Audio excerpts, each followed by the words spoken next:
The Edwards family lived by their own rules and was considered rather eccentric in the area.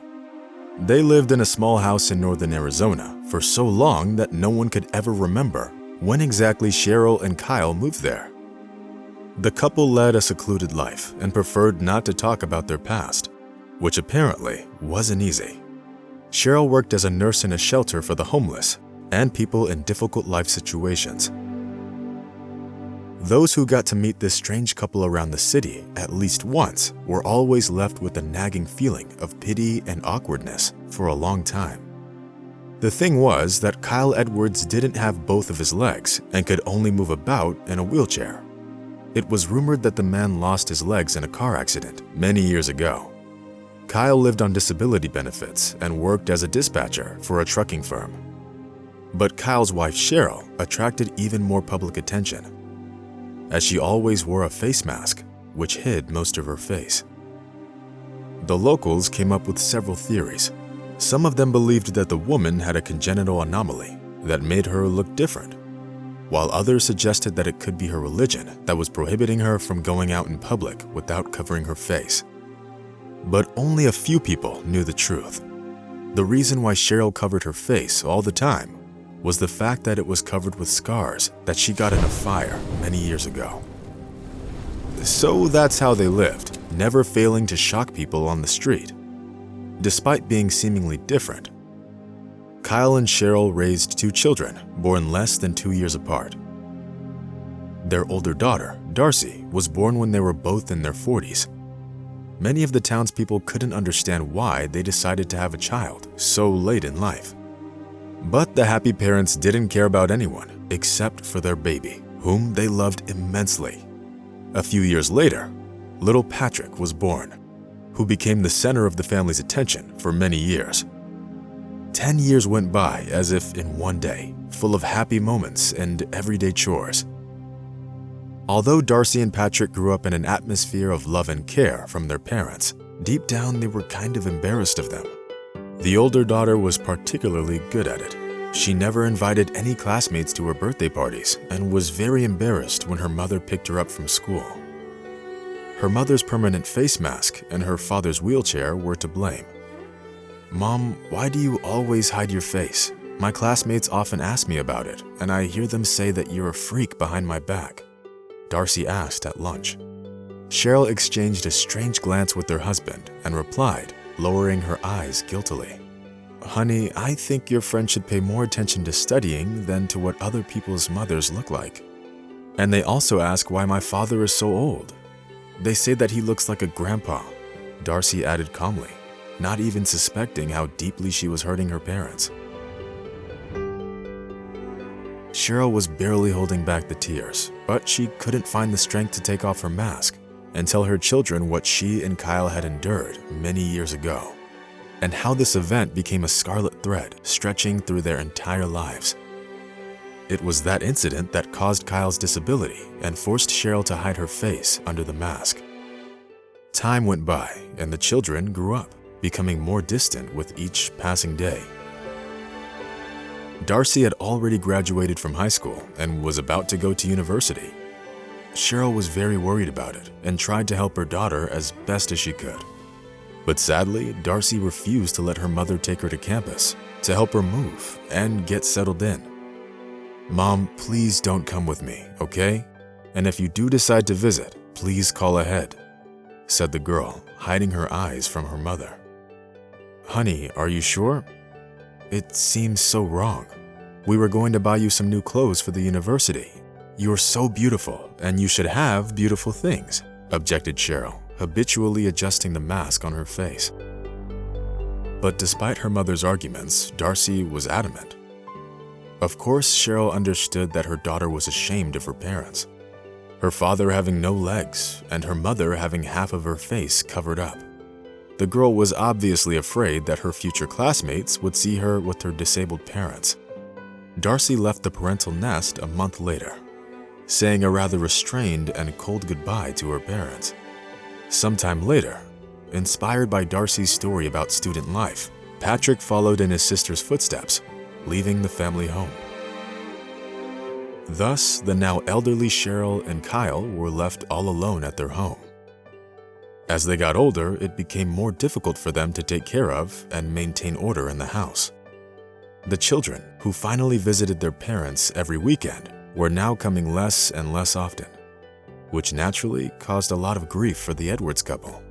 And soon, their family suffered a great loss.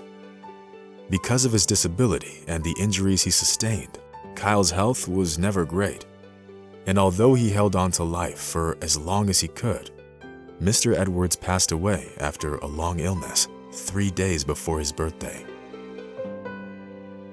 Devastated, Cheryl called her children to tell them the terrible news, but unfortunately, they behaved very strangely. "But Mom, you can handle the funeral on your own, right? I have exams coming up and other problems too. You can have Mrs. Parker help you, right?" Darcy answered, her voice ice cold. "But honey, it's your father we're talking about. How's that even possible? What could be more important than your father's funeral?"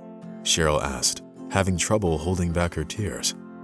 But Darcy didn't even listen to what her mother had to say. She simply hung up the phone, thereby cutting off the already fragile family ties. Then Mrs. Edwards called Patrick, but she already knew what he was going to say. The young man claimed to be extremely busy, and even though he promised to sort things out and come home, his tone let her know that it would never happen. Poor Mrs. Edwards had to bury her husband alone, and standing by the fresh grave, she cried her eyes out, smearing the bitter tears all over her face. She and Kyle devoted their lives to their children, and now she was devastated to realize that her parental love and care were never appreciated. After the death of her husband, Mrs. Edwards seemed to immediately have lost a lot of weight. She could spend hours looking at the picture of her late husband, remembering the times when they were happy. Cheryl survived her spouse by only 3 years. She didn't die of illness, but rather of grief and depression, which incinerated the soul of the unfortunate woman. Same as with their father, Patrick and Darcy didn't attend Cheryl's funeral, entrusting this mournful responsibility to Mrs. Parker, the neighbor, and their mother's colleagues at the homeless shelter. Mrs. Edwards was buried in a mask that covered her face for many years. None of those present at the funeral had the courage to come up to her and take it off. Most of the neighbors condemned Mrs. Edwards' children for their behavior. Their parents did anything and everything they could all their life to make sure their kids had everything they ever needed. Darcy and Patrick Edwards came to their hometown 6 months later, only to sell their parental house and share the proceeds from the deal. After they picked up the keys from their neighbor, the young people decided to clean up the house, as well as get rid of the old furniture and their parents' old clothes. It was a lot of work, but Patrick and Darcy didn't despair, warmed by the thought of the potential sale of the house and the money they'd get for it. As they pushed aside a huge antique closet in the hall, the two siblings were surprised to find a wooden door behind it, which led to some unknown room. Patrick had to use force to break the lock on the door. Their hearts were beating with excitement as they entered the room that looked like a pantry. Turning on the light, the young people saw a shoebox on a table covered with dust and cobwebs. Darcy quickly opened the box, her eyes burning with impatience, and gasped in surprise. Inside the box was a gold medal in a neat case issued in the name of her mother, as well as a newspaper clipping yellowed with age. Quickly running through it, the girl handed it to her brother and began to cry quietly. As it turned out, the article, which took up an entire spread of the weekly publication, spoke of the heroic feat of a medical student, Cheryl Somers. She managed to save several people in a fire that broke out in a terrible car accident. A bus driven by the young Kyle Edwards was hit by a truck at full speed. Among other things, the impact damaged the fuel tank, which is why the bus caught on fire. Cheryl Somers, who was one of the passengers on the ill-fated bus, came to her senses before the others and immediately began to pull the victims out of the burning cabin. In the collision with the truck, Kyle Edwards' legs got clamped in the cabin, so unfortunately, he couldn't help the brave girl. Meanwhile, Cheryl didn't spare herself, running back and forth, rescuing passengers, including small children. That morning, with the help of the eyewitnesses, Cheryl managed to get all the passengers, including the driver, Kyle Edwards, out of the burning bus. Saving others, the selfless girl didn't even realize that she had also gotten burned, which left her beautiful face in scars. Cheryl was awarded a medal for her courage, while the accident and her heroism was even covered in the local newspaper. As for what happened next, Patrick and Darcy figured it out on their own. Of course, Cheryl didn't feel much joy over the awards, since from that day on, she had to also hide her face behind a mask. She dropped out of the university, suffering from the stress caused by the accident, and being the center of attention of the townspeople, who all looked at her with sympathetic pity. Cheryl moved to a neighboring city where no one knew her. After getting a job as a nurse in a homeless shelter, Cheryl began to live the inconspicuous life of a gray mouse. A few years later, a disabled young man in a wheelchair appeared on the doorstep of her house. Cheryl recognized him as the bus driver, Kyle, who lost his legs in that terrible accident. Feeling embarrassed, the young man admitted that he had been looking for her for many years. He also asked Cheryl to move in with him, hinting at the possibility of marriage. To his surprise, the girl agreed without any hesitation, and as their marriage life would later prove, it was the right decision. Both Darcy and Patrick had tears in their eyes as they gave the house key to Mrs. Patrick, while they went to the cemetery. They went to their parents' graves and asked for their forgiveness. All their lives, they were ashamed of their father's disability and the mask on their mother's face, having no idea what they had to go through. Darcy and Patrick changed their minds, deciding not to sell the house. They chose to renovate it instead and shingle the roof.